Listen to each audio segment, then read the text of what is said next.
화면을 제일 첫 번째 화면으로 좀 옮겨 주실래요? 예.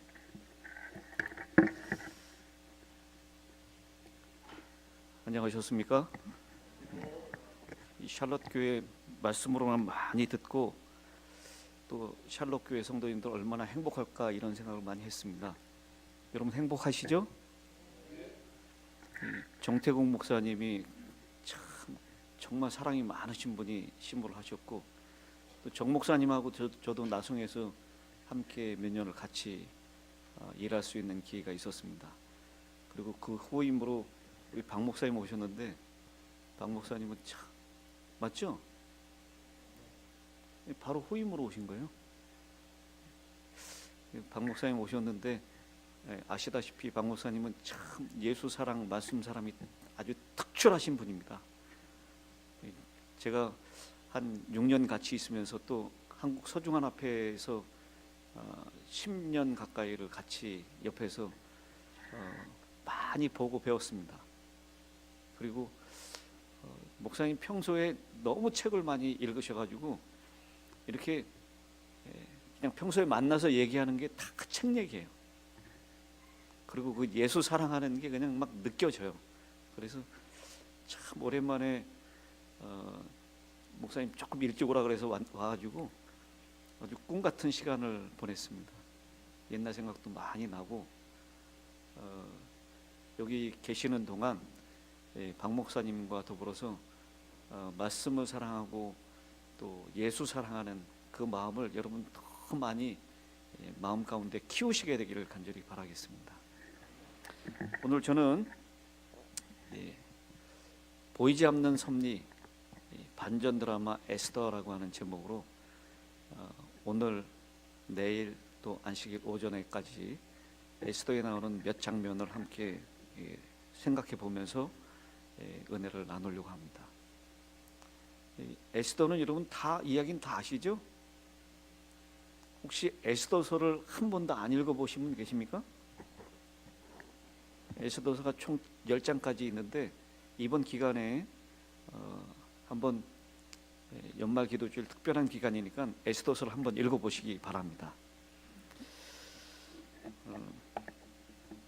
오늘 에스더의 첫째 날이기 때문에 이 첫 번째 시간은 늘 그렇듯이 서론적인 부분들을 함께 다루면서 우리가 잘 아는 이 에스더의 이야기 가운데 하나님의 섭리가 무엇이고 또 이 종말을 사는 우리에게 에스더가 주는 교훈은 무엇인지를 함께 찾아보려고 합니다.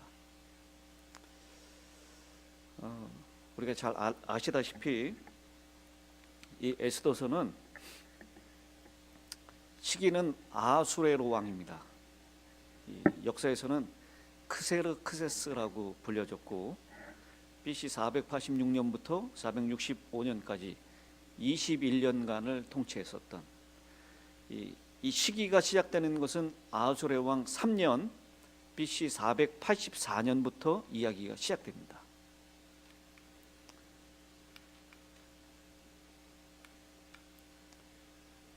화면이 다음 장으로 장소는 페르시아의 수도였던 수산성입니다. 페르시아가 저기 지도에 표시된 대로 정말 넓은 지역, 이집트부터 저쪽 인도, 파키스탄 있는 데까지 아주 넓은 지역을 차지하고 있었습니다. 주요 등장 인물은 시작했던 아수르 왕이 나오고요. 그다음 와스디는 누구죠? 아수르의 왕후입니다. 그리고 모르드게, 에스더, 하만 이 5명의 사람들이 주요 등장 인물입니다.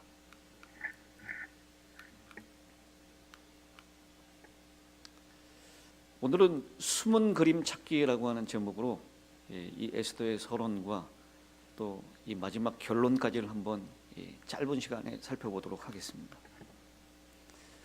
에스더의 주제는 한마디로 뭐라고 얘기하면 좋겠습니까? 하나님의 미인계? 박 목사님이 하도 책을 많이 읽으셔가지고 바로 물어보면 탁 이렇게 튀어나와요. 예. 우리 김진경 장로님, 이 에스더의 주제를 뭐라고 하면 좋겠습니까? 한마디로 하면 하나님의 섭리. 제가 오늘 초두에 말씀드리면서 보이지 않는 섭리 그랬는데 장로님은 보셨군요, 그 섭리를. 그죠? 잘 보는 사람에게는 보입니다. 에스더의 주제를 우리가 이 성경절에서 찾아볼 수 있습니다. 제가 이거를 맥북을 사용하기 때문에 키노트로 만들어 가지고 여기 맥북이 안 된다고 해서 파워포인트로 전환했더니 이렇게 지금 깨졌어요. 그러니까 지금 이해를 해주시기 바랍니다. 여러분 잘 아시다시피 이 이스라엘 백성들은 포로로 어디로 끌려갑니까? 바벨론으로 끌려갔어요. 그리고 우리가 다니엘을 통해서 알듯이 70년의 역사가 끝나고 포로에서 다시 예루살렘으로 돌아가고 바벨론은 멸망을 하죠. 그 다음 바벨론 다음에 어느 나라가 들어오죠? 오늘 이 무대가 되는 메데 페르시아입니다.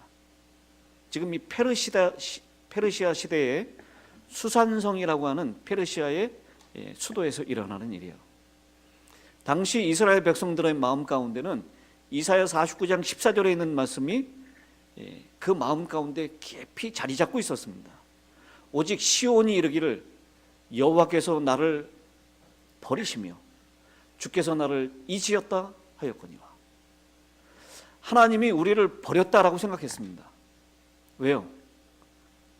그들이 그처럼 하나님을 모시고 살았던 예루살렘 성전도 다 회파됐습니다. 이스라엘도 다 망가졌어요. 포로로 끌려갔습니다. 희망이 보이지 않는 것 같아요.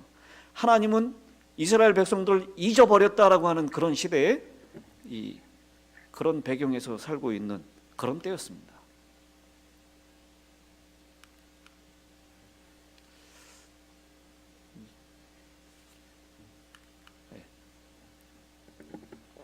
이 저자는 정확하게 모릅니다. 이 성경학자들이 에스라가 기록했을 것이다, 혹은 느헤미야가 기록했을 것이다, 혹은 이 등장인물 주인공 중에 한 명이었던 모르드게가 기록했을 것이다 라고 기록을 생각을 합니다. 그런데 누가 기록했다라고 하는 정확한 결론은 내지 못하고 있어요. 이 세 가지 의견이 아주 다 팽팽합니다. 어쨌든 목사님, 에스더는 누가 기록했습니까? 목사님 모르드게로 하는데 이 성경학자의 한 이야기예요. 다른 학자는 에스라고 하는 사람도 있고 다른 또 학자는 느헤미야일 것이다 라고 얘기합니다. 의견이 다 팽팽해서 누군지 잘 알지 못합니다. 근데 분명히 한 가지 확실한 것은 유대인들의 페르시아 포로기의 시기에 수산성에 살면서, 왜냐하면 모르드게라고 주장하는 사람들은 이 왕궁에서 일어났었던 이 자세한 이야기를 알고 기록할 수 있는 사람은 모르드게 왕궁에서 일했던 사람일 것이다 라고 주장해요. 근데 어쨌든 하나님의 침묵 속에서 하나님은 우리를 버렸고 우리를 잊어버리셨다라고 하는 그런 아무런 희망 없이 살아가던 사람들을 위해서 이 책이 기록되었다라는 것은 모든 학자들이 동의하는 바입니다. 에스더의 주제를 이 학자들은 한 단어로 설명하는데 하나님의 미인계라고 얘기했고 하나님의 섭리, 보이지 않는 섭리라고 말씀하셨는데 반전이라고 하는 단어로 설명할 수 있습니다. 여러분, 반전이 무슨 뜻이죠? 역전. 제 뜻을 여기다 적어놨죠. 갑자기 일의 어떤 형세가 뒤바뀜, 거꾸로 됨입니다. 오늘 에스더의 주제면서 결론입니다. 우리 다 같이 에스더 9장 1절을 한번 펴보시겠습니다. 가지고 계신 성경 에스더 9장 1절.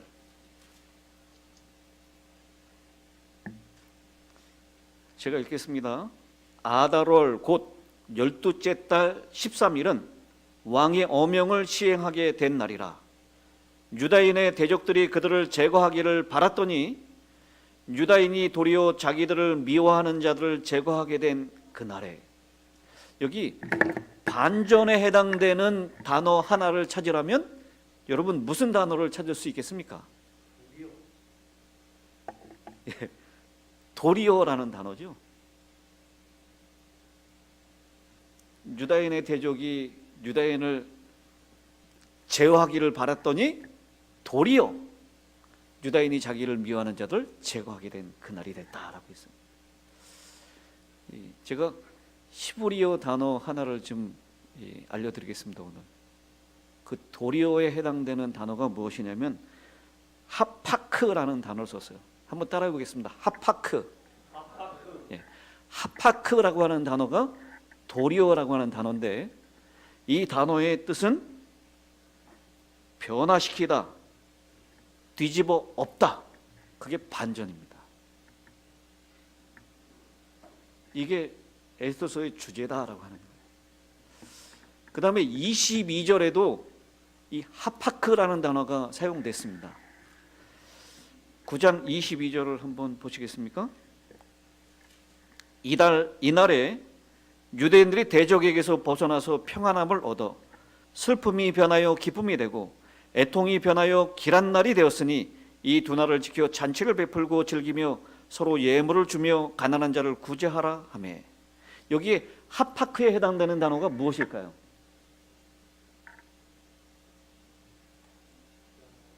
변화요. 예. 9장 1절에 도리어라고 하는 단어와 9장 22절에 변하여라는 단어는 같은 단어를 사용하고 있어요. 하파크라는 단어입니다. 변한다는 거예요. 역전시킨다는 겁니다. 반전시킨다는 겁니다.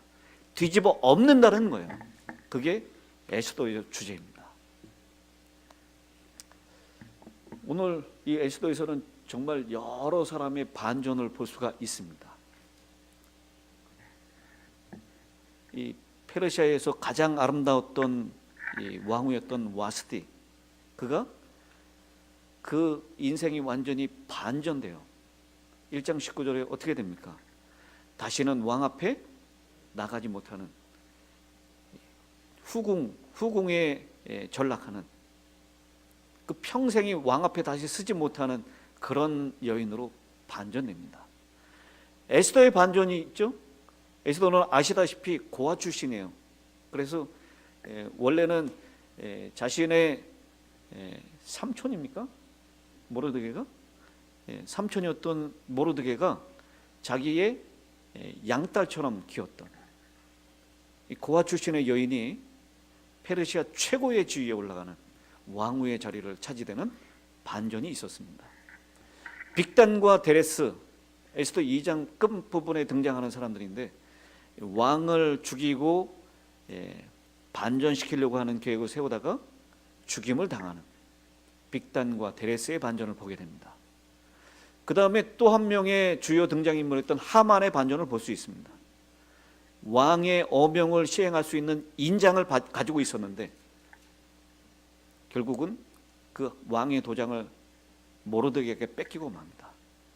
그리고 유대인 전부를 다 죽이려고 하는 그런 큰 권세를 가지고 있었던 사람이었는데, 유대인 여성이었던 에스더에게 자신의 목숨을 구걸하는 정말 반전을 경험하게 됩니다. 모르드게를 매달기 위해서 교수대를 높이 세웠는데 그 교수대 위에 자기가 결국 매달리는 반전을 경험하게 됩니다. 그리고 모르드게의 반전이죠. 모르드게 4장 1절부터 있는 말씀 보면 유대인들이 다 죽게 됐다는 소식을 듣고 완전히 이 옷을, 슬픔의 옷을 입고 죄를 뒤집어 쓰는 옷을 입었었는데 변하여 가장 높은 사람이 입는 푸른 옷을 입는, 왕 다음의 자리의 사람이 입는 옷을 입게 됩니다. 그 직책이 왕궁의 말단 서기였어요. 근데 가장 높은 지위에, 왕 다음의 지위까지 올라가게 됩니다. 비유대인들은 이 하만의 명령에 따라서 어리둥절하고 소란스럽고 뒤숭숭한 상황에 있었는데 8장 15절에 보면 이 비유대인들도 이 모르드게의 명령에 의해서 큰 기쁨을 누리게 됩니다. 유대인들의 반전은 더 말할 필요도 없습니다. 이렇게 에스더에 있는 모든 등장하는 사람들, 모든 사건은 반전을 우리에게 거듭거듭해서 말씀해주고 있다라는 것입니다.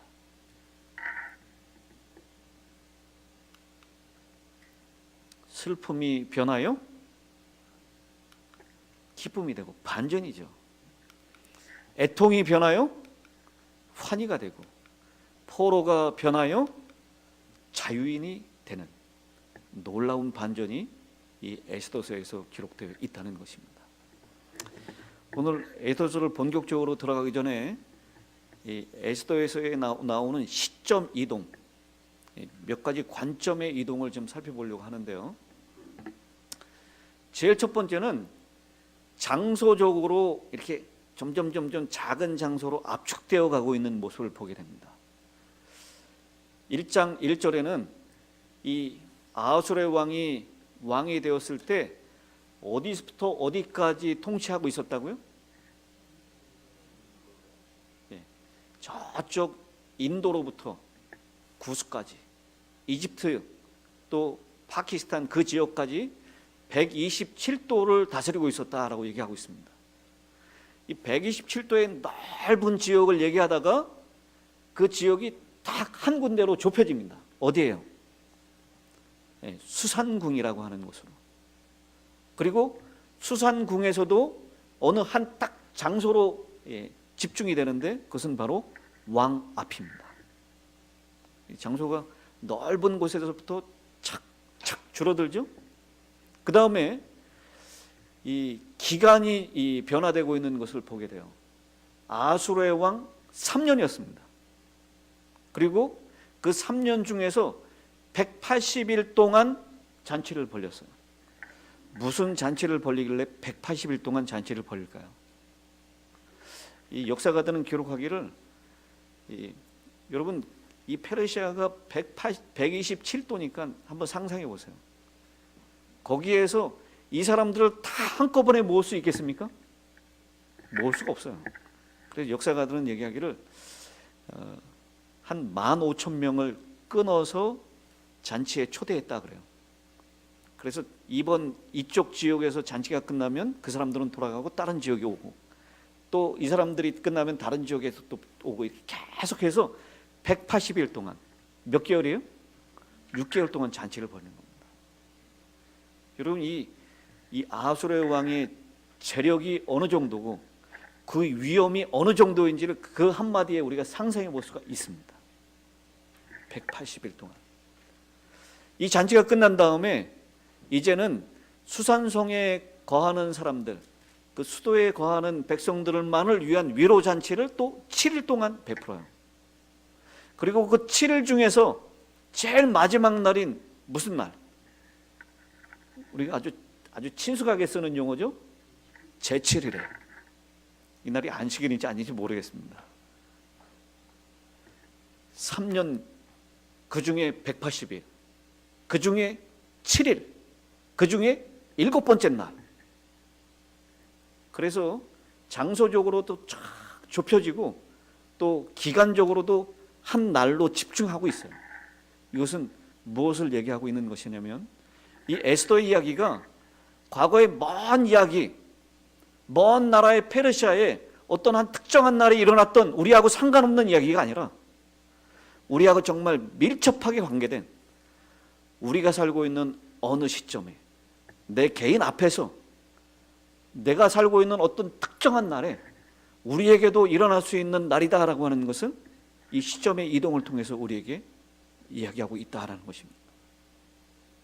학자들은 얘기하기를 이 에스더 이야기는 먼 과거의 이야기가 아니라 종말론적인 이야기다라고 얘기하고 있습니다.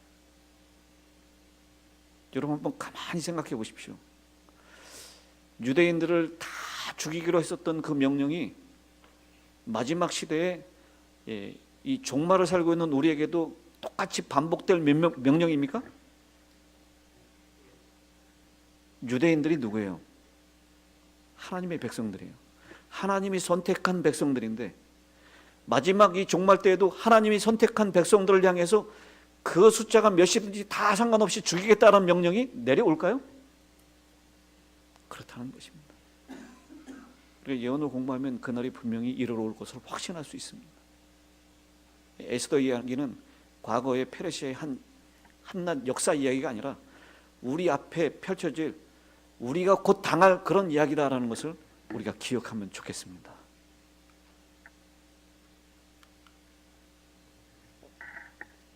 이 와스대에 대해서 역사가들은 얘기하기를 7 모사 중에, 왕 밑에 7 모사 중에 오타네스라고 하는 딸이 있는데 그 딸의 이름이 아메스트리스라고 하는 딸이 있었다라고 얘기합니다. 근데 이 아메스트리스라고 하는 이 딸의 이름보다는 별칭으로 와스데이라고 불려졌는데 그 와스데이의 이름의 뜻이 무엇이라고요? 달콤하다, 사랑을 받는 이라는 뜻입니다. 여러분, 이름 자체가 굉장히 사랑스러운 여인이었습니까? 페르시아의 왕후, 사랑스러운 여인이었어요. 와스데이.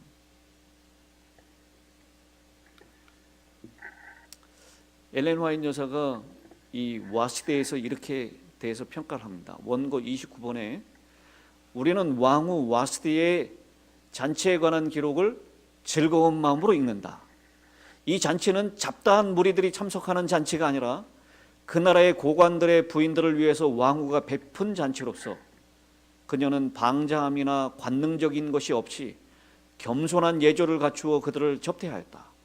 왕이 사람들을 보내어 왕후를 부른 것은 왕이 그의 잔치에 참석한 사람들 곧 술 취한 남자들이 그 여인의 아름다움을 보도록 하기 위함이었는데 그때는 술로 인하여 그의 이성이 흐려져 본 정신이 없을 때였다. 왕후는 순결한 양심에 따라 행하였다. 와스디는 왕이 제 정신이 돌아왔을 때 왕후의 몸가짐을 칭찬하리라 생각하고 왕의 명령을 거절하였다. 엘렌 화이트이 이 와스디에서 이렇게 평가를 하는데요. 이 와스디가 어떤 여인이었다라고 얘기하고 있습니까? 도덕적으로 참 고결하고 예모 있고 사리가 분별하고 참 정직하고 어떤 의미에서는 이 바른 것을 위해서 자신의 목숨까지도 내놓을 수 있는 사람이었어요. 여러분, 그때 당시 이 아수르의 왕, 페르시아의 왕의 명령은 곧 무엇입니까? 법이에요. 왕의 명령을 거절한다는 것은 무엇을 의미하죠? 죽음을 의미하는 거예요. 이 사건이 무슨 날 일어났다고요? 아수르의 왕 3년에 180일의 잔치가 끝나고 난 다음에 7일간의 이어지는 잔치 끝에 제일 마지막 날 제7일에 일어난 일이에요. 그러니까 이 성경은 기록하기를 이 아수르의 왕이 베푼 잔치에 어주가 끊어지지 않았다라고 했습니다. 왕이 베푸는 술이 넘쳐났습니다. 흥청망청, 정말 쾌락과 타락과 그 다음에 부패의 온갖 일들이 다 일어나는 잔치였어요. 술이 취해 있을 때 여기 에스더에서는 그렇게 기록을 하고 있습니다. 뭐라고 기록하냐면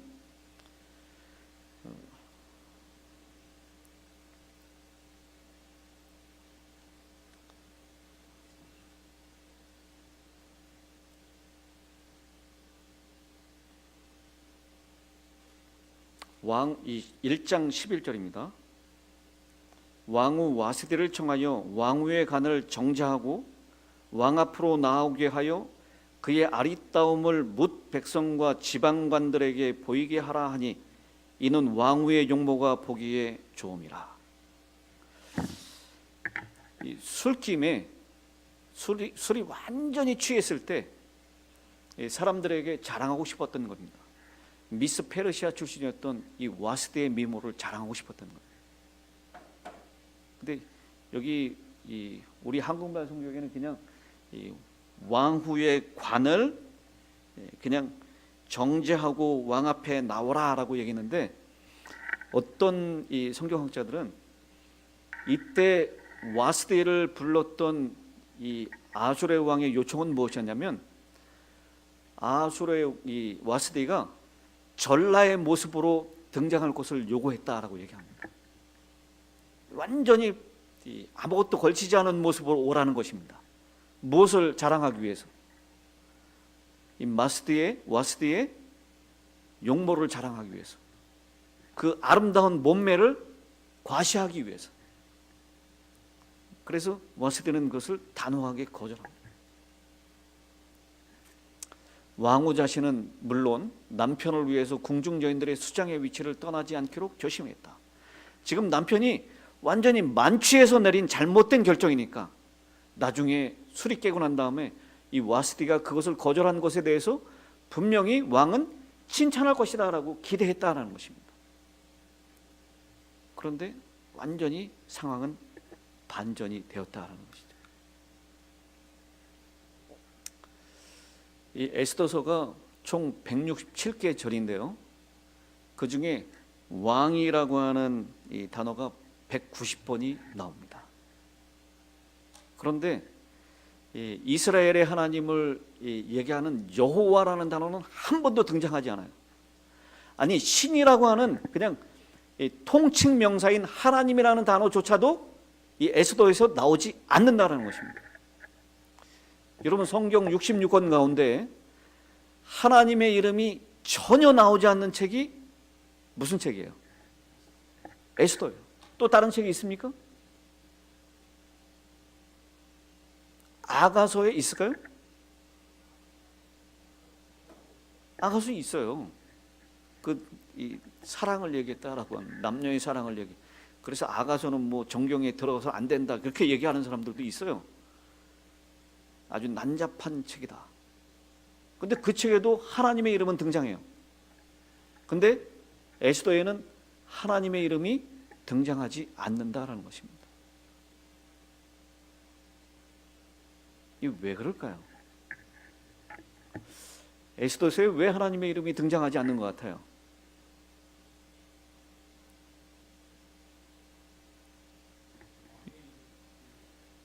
예?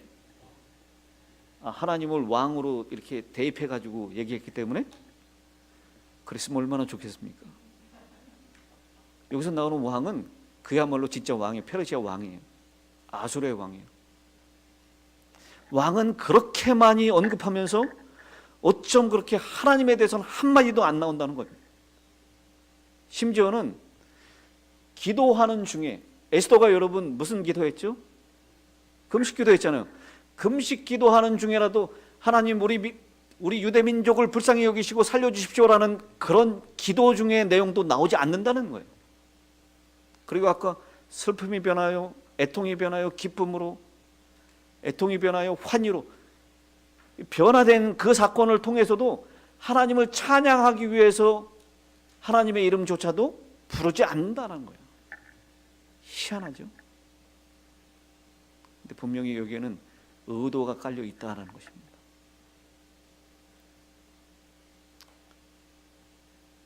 왜 하나님의 이름이 여기 등장하지 않을까? 드라마는 항상 다음 회를 기대하게 하잖아요. 그 이야기는 내일 이어지겠습니다. 왜 하나님의 이름이 나오지 않을까 궁금하신 분은 내일 꼭 참여하시기 바랍니다. 근데 에스더와 관련해서 참 이상한 점이 있어요. 첫 번째는 왜 하나님은 와스디를 폐위시켰을까라는 것입니다. 이 와스디를 폐위시키신 분은 누구시죠? 우리 1장을 읽어보면 그것을 제안한 사람이 7 모사 가운데 한 명이었던 무모간이라는 사람이에요.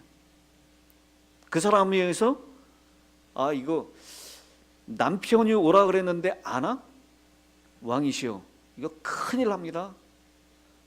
왕후가 이런 잘못된 모범을 보인다면 우리 127도에 사는 모든 남자들이 그날로 위기에 빠집니다. 이걸 메데바사의 법령으로 정해서 반드시 여인들, 부인들은 남편의 말을 반드시 순종할 것을 법으로 정하고 와시들을 폐위시킵시오라고 했습니다. 야, 이게 얼마나 남녀들이 정말 치사한 법을 만든 것입니까? 이건 말도 안 되는 법이잖아요. 여러분, 오늘날 이런 법이 필요할까요? 1절의 마지막 22절이죠. 각 지방 각 백성의 문자와 언어로 모든 지방에 조소를 내려 이르기를 남편이 자기의 집을 주관하게 하고 자기 민족의 언어로 말하게 하라 하였더라. 이게 법으로 내려왔어요. 이 와스디가 말을 안 들었기 때문에 와시 때문에 이 127도에 사는 모든 집의 부인들이 다 영향을 받을 수 있습니다. 그랬다간 큰일 납니다. 그러니까 와스디를 당장 폐위시키시고 남편이 그 가정을 주관하고 부인은 반드시 그 남편의 말에 복종하도록 법령으로 내리십시오라고 하는 것입니다. 오늘날 시대에 좀 필요한 법령 같지 않습니까?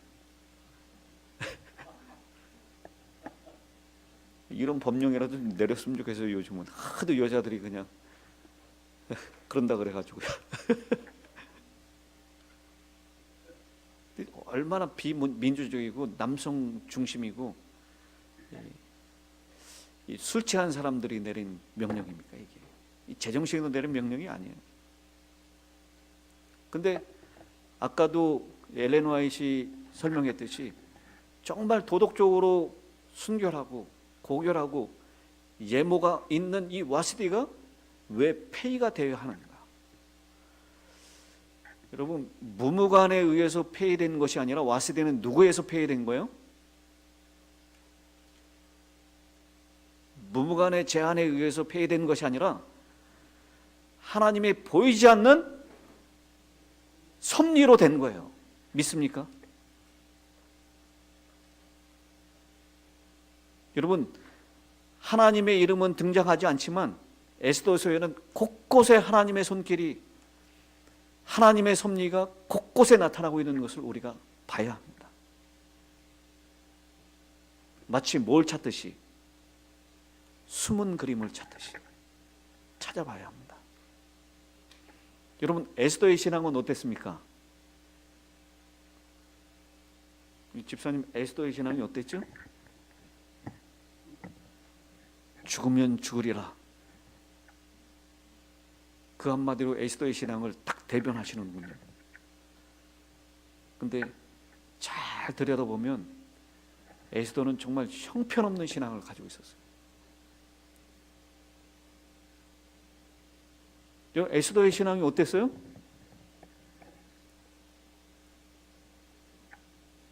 죽으면 죽으려는 신앙이 아니었어요. 처음에 에스더가 지금 무엇을 위해서 준비해요? 왕후가 되기 위해서 준비하는 거예요. 몇 년 동안 준비합니까? 에스더서를 읽어보지 않으셨기 때문에 1년 동안 준비해야 돼요. 1년 동안 향수에다가 몸을 담그고 왕 앞에 나가기 위해서 준비하는 겁니다. 그리고 왕 앞에 나가서 하룻밤에 왕을 만족시키기 위한 모든 태도, 기술, 이것을 다 익히는 거예요. 페르시아의 종교는 무엇이었죠? 페르시아의 종교는 조로아스터교예요. 이방신이에요. 조로아스터교였던 이 페르시아의 왕 아수르에게 첫날 밤 그 사람의, 그 남자를 완전히 사로잡을 만한 그런 용모와 기술을 가지고 있고 애교를 익혀야지만 1년 동안 그 일을 위해서 준비하는 것입니다. 그래야지만 살아나갈 수 있어요. 그리고 자신이 유대인이고 자신이 하나님을 믿는 것을 고백했습니까? 숨겼어요. 누가 숨기라고 그랬죠? 모르드게가 절대로 얘기하지 말라고 그랬거든요. 그 얘기가 나오죠?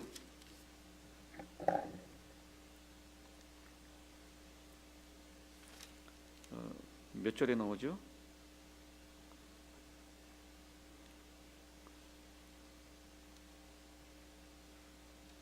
2장 10절에 나옵니다.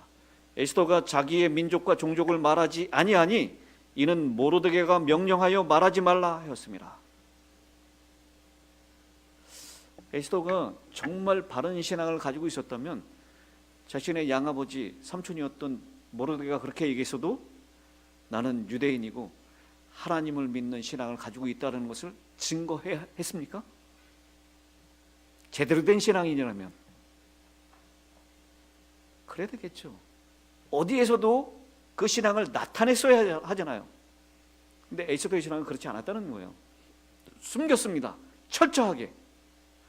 그러면 왕후가 되기 준비하는 1년 과정만 숨겼느냐? 그렇지 않아요. 왕후가 된 다음에도 이게 3년에 일어났고, 그 다음에 왕후가 된 것은, 그리고 이 하만이 명령을 내리는 것은 에스더 아수르랑 7년이에요. 그러니까 4년이 지났어요. 왕후가 된다고 난 다음에 4년이 지나도록 이 에스더는 자신의 종족, 민족과 신앙을 철저하게 숨겼다라는 것입니다. 페르시아인처럼 입고, 페르시아인처럼 말하고, 페르시아인처럼 먹고 그랬으면 다행인데 페르시아인처럼 모두 했을까요? 이방신도 섬겼어요. 여러분, 만약에 조로아스토교 신앙을 가지지 않고 그 이방신에게 절하지 않았다면 당장 에스더는 탈로가 났겠죠? 그게 탈로가 나지 않았다는 것은 자신의 신앙을 갖췄을 뿐만 아니라 철저하게 페르시아의 신앙인처럼 살았다는 것입니다. 에스더의 신앙은 정말 별 볼 일 없는 신앙이었어요. 그 에스더의 신앙이 정말 자기의 목숨을 내걸는 유대 민족을 구하는 위대한 잔다르크 같은 그런 신앙이 아니었다라는 거예요. 모르드게도 마찬가지고.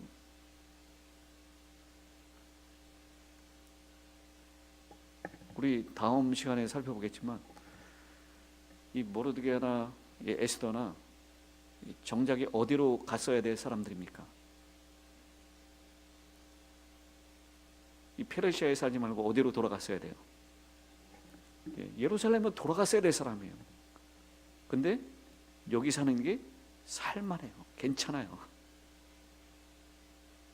심지어는 뭐까지 타협하면서 자신의 신앙까지 타협하면서 그렇게 살았다는 것입니다. 이 의문점에 대해서도 우리가 내일 시간에 좀 더 살펴보도록 하겠습니다. 자, 하나님을 찾아라. 저기에 보면 숨은 그림이 있습니다.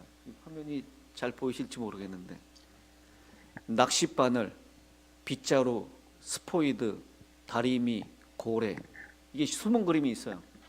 여기서 한번 찾아보시겠습니까? 낚싯바늘 어디 찾아보셨어요? 다리미 찾으셨어요? 예. 예, 왕목 있는데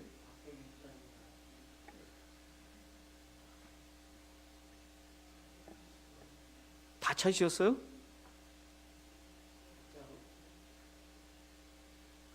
빗자루는 저 에스더의 손목이 있는 데 있어요. 보이시죠? 그 다음에 낚싯바늘은 에스더의 이 머리카락 끝에 보이십니까? 이 착한 사람들 눈에는 보여요. 낚싯바늘 보이시죠? 예. 스포이드는 이렇게 용액 같은 걸 이렇게 해가지고 비커에다 옮길 때 쓰는 거 있죠? 예. 그 아수르 왕이 들고 있었던 그 홀 끝에가 스포이드예요. 고래 있어요? 예. 예. 아수르 왕의 수염이 고래죠.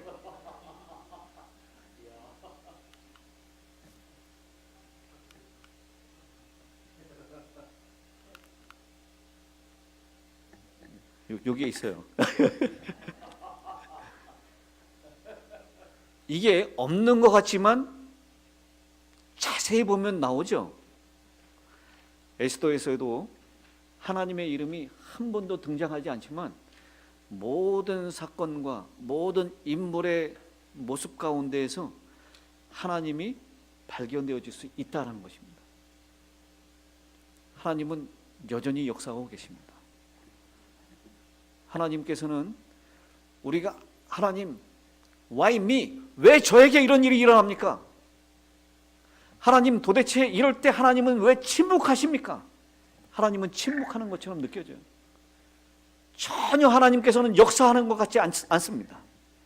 그럼에도 불구하고 하나님은 보이지 않는 곳에서 우리가 느껴지지 않는다 할지라도 역사의 손길을 펼치셔서 섭리하고 계신다는 것을 이 에스더를 통해서 확신할 수 있습니다.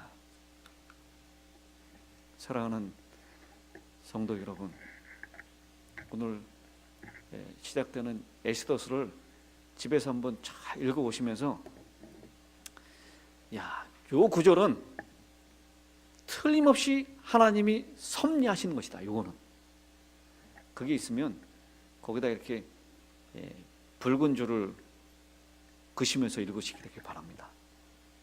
섭리를 찾을 수 있어요. 저는 이 에스더서를 여기저기서 말씀을 하면서 또 읽고 또 읽고 할 때 읽을 때마다 섭리가 발견돼요. 마치 숨은 그림을 찾는 것처럼 그동안 안 보였던 하나님의 섭리가 거기서 나타나고 있어요. 여러분, 우리의 인생 가운데도 캄캄하고 낙담되고 절망스럽고, 그래서 하나님은 왜 이런 상황에서 침묵하고 계실까? 하나님 도대체 어디 계십니까? 라고 하는 그런 상황 가운데도 하나님은 여전히 우리를 지키시고 돌보시고 섭리하시고 인도하고 계신다라는 것을 이번 에스더를 통해서 우리의 삶 가운데서도 발견할 수 있는 은혜가 저와 여러분에게 있게 되길 바라면서 말씀을 마치겠습니다.